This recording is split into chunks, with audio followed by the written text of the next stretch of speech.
that it is an open secret at Westminster that there is something about Keir Starmer's past that is not in the public domain. And it may or may not have a bearing on all this Lord Ali stuff. It may be totally tangential, irrelevant, may not even be true. But if I were him and there is a secret, I would just get it out there now, because this is getting dangerous territory for him. And I don't think that voters will care about his private life, as long as he's not conflicted, as long as he's not being hypocritical, as long as he's not abused his position anyway. Well, a bit late for all that, isn't it? I mean, he's done all of those things. Get the story out. That would be my advice to Downing Street. This is truly astonishing news, everyone.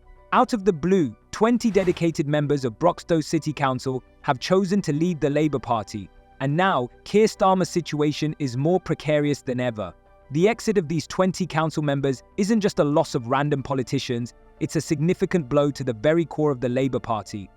Leading this group is Milan Radulovic, the council leader who has devoted over 40 years of his life to the party, and now he's stepping away. This underscores the seriousness of the situation, and the reason behind it is Keir Starmer. These advisors are openly stating that he has abandoned the fundamental principles they once fought for. In their view, Starmer has lost sight of the true goals of the Labour Party. At the weekend, I took a microphone and a camera to a high street, and I spoke to a load of pensioners that, you know, some voted Labour, some didn't. But the anger out there is so high. They cannot believe what this government is doing. The optics is terrible. They are living the high life. Keir Starmer has had more freebies than any other MP over the last 5 years. I mean, after what he said in interviews and in Parliament, this is the biggest hypocrite in politics. It's such a bad look. And they are so out of touch with the normal people of this country. And I would have thought that they would have given it a year or so, you know, before they decided to act like this. But it's after weeks. They've got no shame. Experts are raising significant concerns. They caution that local authorities may become less attentive to the genuine needs of the community. It's akin to attempting to manage an entire country as if it were one large city, disregarding the distinct needs of various regions. This issue extends beyond Broxtowe. Other areas are facing similar transformations, and the public is expressing their dissatisfaction. There is a genuine risk that local authorities will become disconnected from the people they are meant to serve. Ultimately, Starmer's plan could fundamentally alter the principles of local democracy. If this occurs, your voice on local matters may become irrelevant. Are these the changes we truly desire? Recently, Elon Musk and Kemi Badenoch have sharply criticized Keir Starmer for his tenure as Attorney General, with Badenoch actively pushing for a nationwide investigation into what she refers to as the gang rapist scandal. Last night, time and time again, Rishi Sunak was clobbering you over the head with that £2,000 tax line. It took you almost half an hour to call it garbage. What on earth took you so long? What matters is the facts.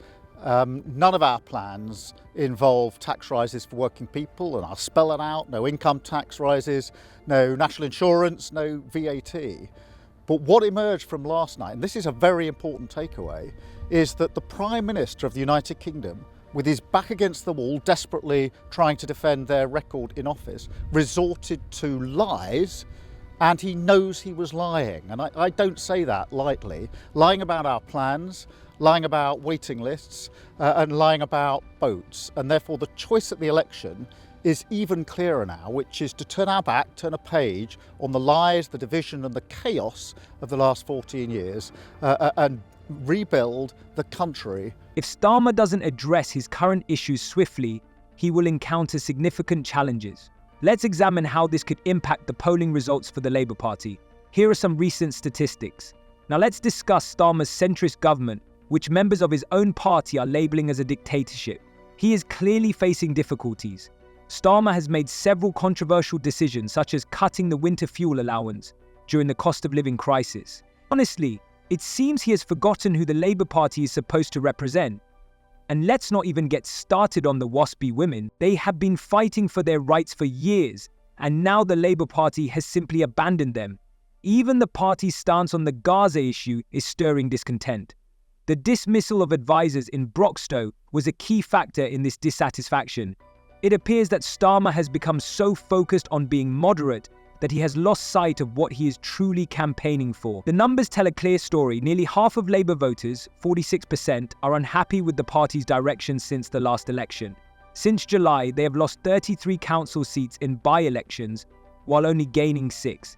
It doesn't take a genius to see that this is troubling news. Do you know what? I don't think Sir Keir Starmer and Labour care about the immigration concerns from people in this country because they're not Labour voters. I think they've got their massive majority, they've got their agenda in play now, and why should they care about it? They've got 5 years of doing what they want. They're already doing it with their green schemes, net zero. Ed Miliband's running riot with wind farms here, there, everywhere. Solar plants. They don't need to pander to the concerns of those who have worries about immigration because they're in power for 5 years and they've got a stonking majority. But the Labour Party is already losing popularity, and now they're facing even more serious issues. Starmer could be in for some major challenges. It's like a political drama unfolding with tension and unexpected twists. I'm certain that Musk and Badenoch haven't had their final say yet, and their criticisms are just getting started. Let's discuss the Labour Party's electoral failure. This is nothing short of a disaster. Do you remember when the Labour Party used to secure an overwhelming majority of votes? Those days are long gone. Everything has shifted so dramatically that it feels like we're living in an entirely different political landscape, filled with uncertainty and anxiety. The situation for the Labour Party is incredibly tough. After a significant victory in July, they've lost 27 seats in just 6 months. They're losing support faster than Starmer can even say centrism. Why is this happening? It's like a storm that's sweeping them away. The economy is in complete disarray. Inflation is soaring. People are facing real hardships. And the Labour Party is discussing tax increases. What a fantastic way to win over voters, right? Here are 3 promises Keir Starmer has made and broken. He said he'd support the abolition of tuition fees when he was running to be Labour leader in 2020. But now he says that won't happen under a Labour government. He says it's a choice between funding this and the NHS. In that same leadership race, Keir Starmer said he'd bring back free movement with the EU. But 2 years later, he ruled it out. And just this year, he rejected an offer from the EU to make it easier for young adults to work in a European country. In 2021, Keir Starmer promised £28 billion of investment to help Britain move to net zero. But in February, he announced it would be dropped, though Labour says it will stick to other green policies, including making all UK electricity without increasing greenhouse gas emissions by 2030. Labour told us that unlike Rishi Sunak, we have looked the public in the eye and been honest about what we can deliver. Both of them are convinced that Starmer holds the key to many challenging questions. People are calling for a public investigation into past abuses that occurred while Starmer was at the helm of Rospotrebnadzor, which paints a very unfavourable picture of him. Musk even asserts that the Minister of Law Enforcement, Jess Phillips, will not investigate the activities of these gangs, as it could potentially pave the way for Starmer's return to the role of Attorney General. That's quite a bold claim, isn't it? And these aren't just empty words. Badenoch is actively pushing for this investigation, while Musk is leveraging his extensive support base to maintain pressure. Starmer is in a tough spot, and his office is attempting to shift the focus by discussing the need to protect democracy from foreign interference.